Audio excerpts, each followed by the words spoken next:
Welcome to the Real Estate Espresso Podcast, your morning shot of what's new in the world of real estate investing. I'm your host, Victor Menashe. This is the weekend edition where we interview notable people from the world of real estate investing. Today is no exception. We have a great guest, a great friend, all the way from Dallas, Texas. Welcome to the show, Robert Helms. Hey, Victor. So good to be back. I was on one of your very early shows and just love watching this thing take hold, and welcome to everybody listening. Great to have you here. Robert, for those who don't know you, you've been involved in commercial real estate for much of your career. You've been a developer. You're continuing to develop right now. You're in hospitality. You've been in office. You've been in residential, all different classes. Maybe give a little bit of your backstory, how you got to this point in your journey. Well, I grew up in kind of a real estate household. My dad got the real estate bug, and he was an investor first and then decided to be an agent. And when they needed help, he recruited me. And I was interested, but once I got into the business, I became really fascinated by it. My very first commission check, I bought a duplex and never looked back. I've been a collector of real estate ever since. It was the early 2000s when I got the development bug, and that's because I passively invested in a deal. I was busy brokering real estate for investors primarily, small multifamily, and we did single family homes. Those were more, the home listings and the like, because we were in affluent areas. But some of the same clients would list or sell their home with us and then buy an eightplex. And I was making money, and I got a chance to put some money into a commercial project. I didn't know much about commercial at all, but it was a private placement and was exciting because they paid more than they said they would in a shorter amount of time. I love your story. And over the last, I'm going to guess, 24 years, you've also been on the radio, host of the Real Estate Guys radio show. When people talk about they've been in podcasting for a while and someone says, I've been at it 5 years, and people go, ooh and ah, but you've been at it 24 years. That's amazing. Seems like forever. We started on traditional radio. We're still on traditional radio. So, you know how marketing is. We like to say now in our 25th year of broadcast. So, yeah, 24 years and counting. And that's very interesting, changed marketplace. When we started out, radio is broadcasting, and you're reaching a wide audience, and you get people that happen to tune by more so than those that set their clock by your show. Now, though, with podcasting, people raise their hand if they're interested, and it's really narrow casting, and it's much better in so many ways. You only have people listening, they're interested in what you came to talk about. That is so true. And we see it as well here on this show. Our listeners, it's a very narrow audience. It's not the rookie audience. It's not all comers by any means. It's really maybe that set of folks that have achieved a certain level of success in investing and probably hit the wall at a certain point. Maybe it's at 50 units, maybe it's at 30 units. Maybe they just got fannied and freddied out because they were taking the residential path into commercial and they hit the wall that way. Let's talk a little bit about some of the folks that you hang around with and what's been possible. Have you seen people get past that point? It's kind of one of those milestones that happens is if you do it right, you run out of your own capital and your own ability to borrow.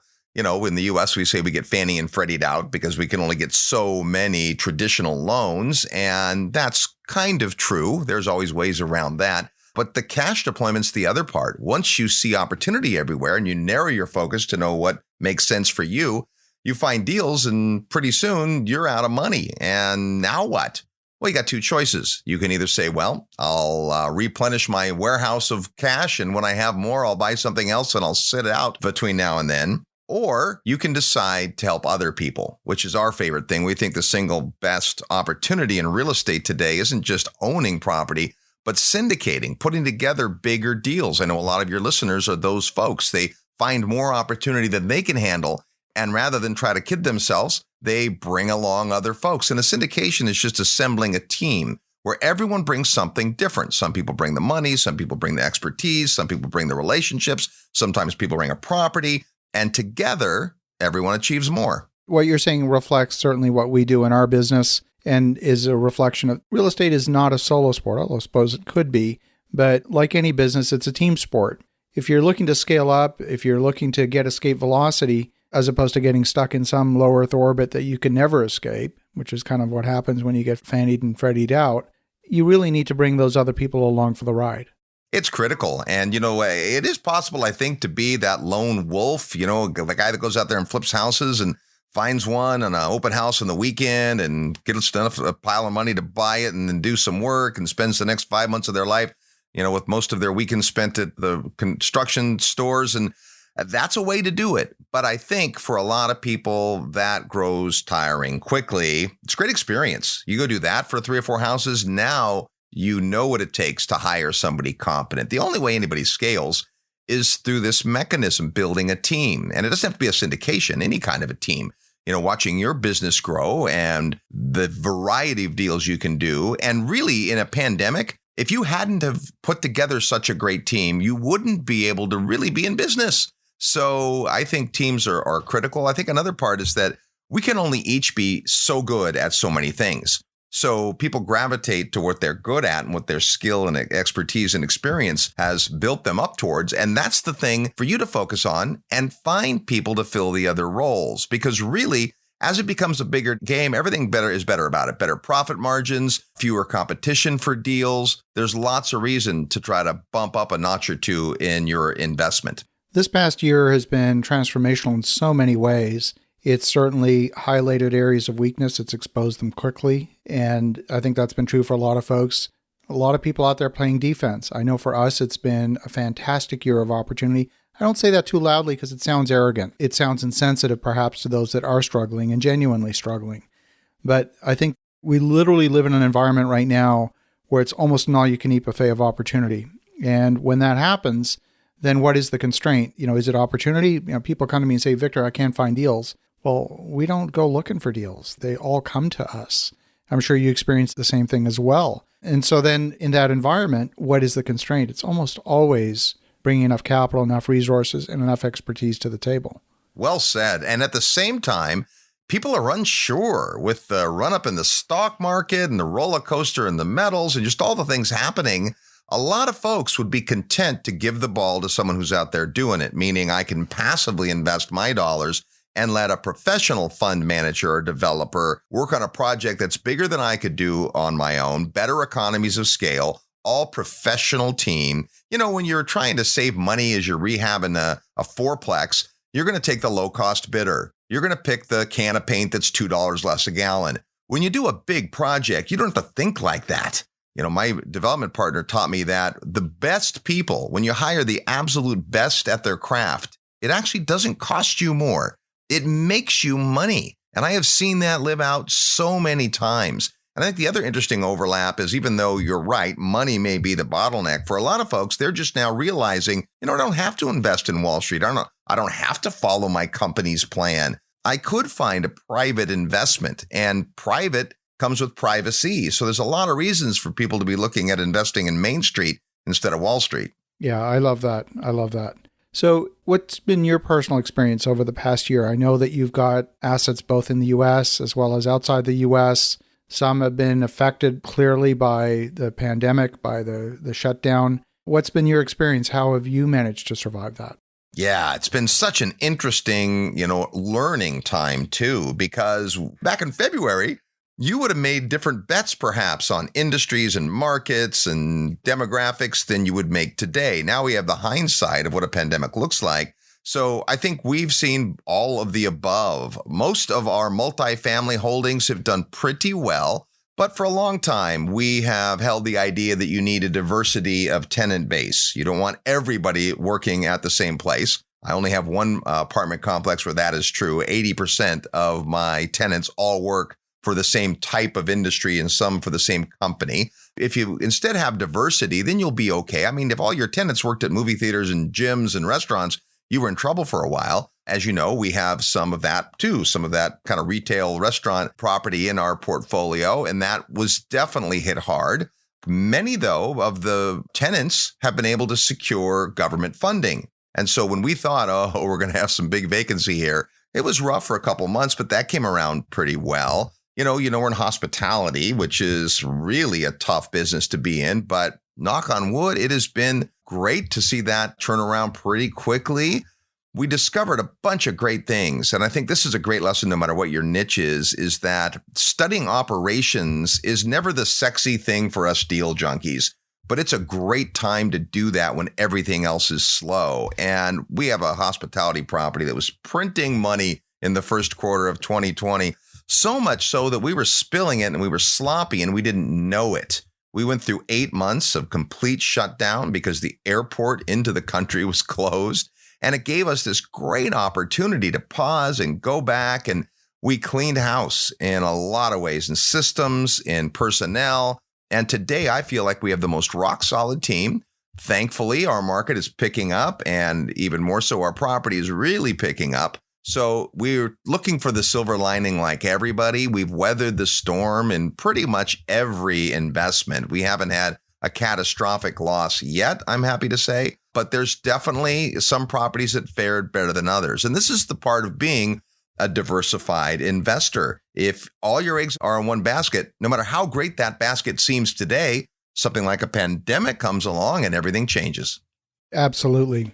Well, I think it's an interesting time to play offense as opposed to just play defense because the opportunities are out there. There's no question. And those businesses, for example, if you look at the number of restaurants that have closed, I think are restaurants going away? No. Will there be a new proportion of ghost kitchens opening up? Yes, of course there will. But the desire to go back and have a dining experience is still going to persist post-pandemic. And the ones that are left standing, in my view, are going to be overrun with demand.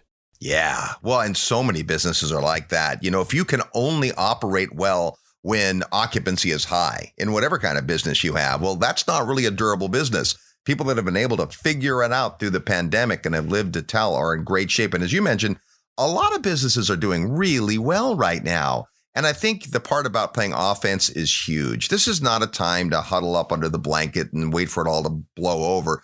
There's less competition for deals right now. Sure, you got to, be connected. And if you're not, you got to know somebody that is. But we're going to see great opportunity in the coming months and years, I think. And being positioned to take advantage of that is everything.